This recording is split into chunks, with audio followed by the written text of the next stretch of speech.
The following story has been brought to you by StoriesToInspire.org. Before I moved to Yerushalayim to be the Mashgiach of Mikdash Melech, I lived in Modi'in Ilit. Modi'in Ilit, some know it as Kiryat Sefer. Anyway, over there, the vast majority of people learn Torah. How do they live? So some by miracle, some by family, some by working, but all of them from Hashem. How? I don't know.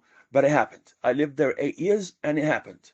Good. Once there was a girl that when she was going out on Shidduchim, she insisted, when she was like 18, 19, 20, she insisted, I want to marry a Ben Torah. I want him to learn Yomam Valayla. I want him to be immersed in his learning without distraction. And therefore I commit to work and provide for the family. She wanted that. She found that.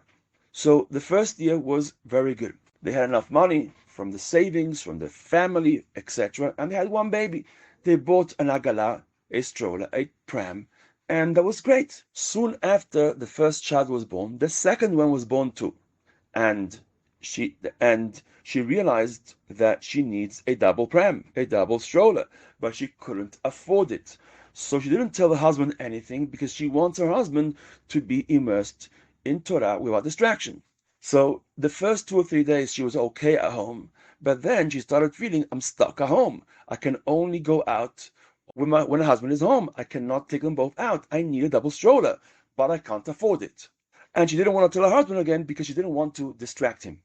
Okay, one day, this was during Elul, one day she was quite upset that she didn't have a double stroller. So she decided she's going to vent. She's writing a letter to HaKadosh Baruch Hu. So she writes, Lichvod HaKadosh Baruch Hu. I have committed my life to support Torah. I've done everything and I'm doing everything and I will do everything so that my husband learns Torah without distraction. All because you say so. Please Hashem, I don't know how I'm going to do this. I don't have a double stroller. Please help me. And obviously she cried and she eventually folded the envelope. She folded the piece of paper, put it in the envelope, put a stamp, and said, Lichvod HaKadosh Baruch Hu, Yerushalayim. This is for Hashem in Yerushalayim. Anyway, she posted it. And a couple of days later, 1 day, 2 days, 3 days later, so this letter came to the post office, central post office in Yerushalayim.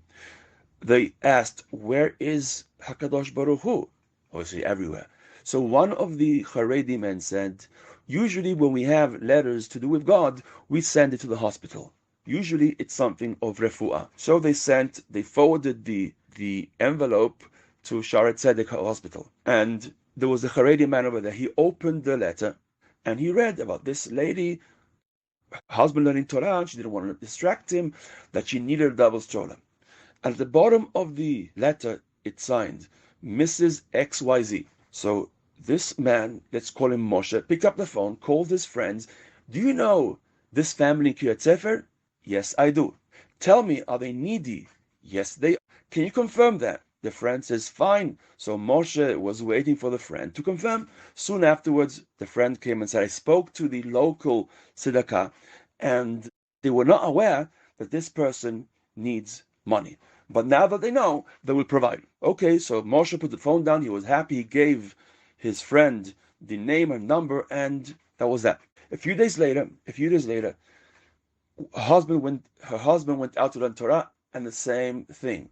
No double stroller, and no going out. And then she sat on the couch, and she started reading Tehillim or whatever she was doing, and then she hears a knock on the door, a very loud knock on the door. She gets up slowly, walks to the door, opens the door, there's nobody there. But on the floor she sees a huge basket of food and a huge box with a double stroller. And on the label it said, this is a gift from HaKadosh Baruch Hu. Amazing, right? Beautiful. Enjoyed this story? Come again. Bring a friend. StoriesToInspire.org